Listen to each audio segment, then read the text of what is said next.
everyone, whether or not they have people who report to them or whether or not they have a large responsibility or a small responsibility, has an obligation to lead in the way that makes sense in that role.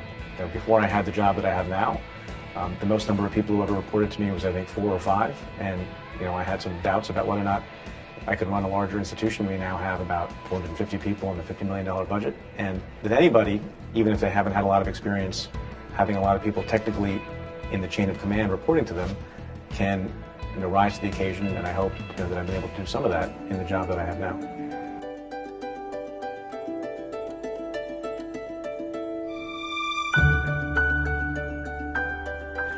You know, one thing that it's taken me some time to learn is how to be candid and honest with people. And if you like to treat people well, which I think is an important thing, and we talk about that all the time in our organization, that you treat people well and you don't abuse anybody. But there's a difference between that and shying away from having difficult conversations with people. It took me a while to learn, and I wish I'd learned it earlier, that if you are honest with folks who want to do a good job and aspire to do a great job, and if you tell them that they made a mistake with respect to something, or you tell them that they were not quite up to the performance you expected from them, then ultimately that's not a difficult conversation.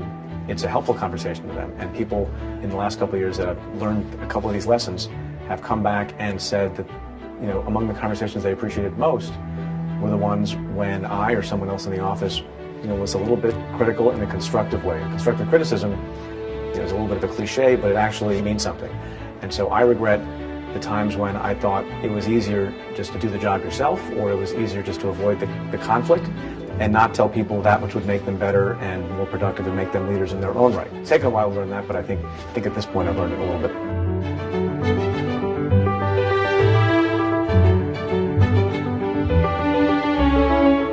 You know, I think some people think that they need to be overly assertive in a particular way, or they need to pretend to be something that they're not. And I think the most important advice that you can get and that you can give, and I've given it a lot, and it sounds a little bit trite, but it's to be yourself.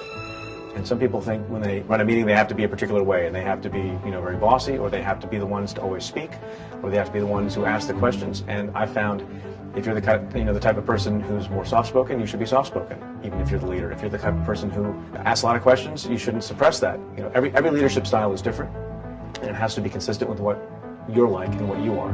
It's very similar to the advice we give to people in our office, as a prosecutor's office.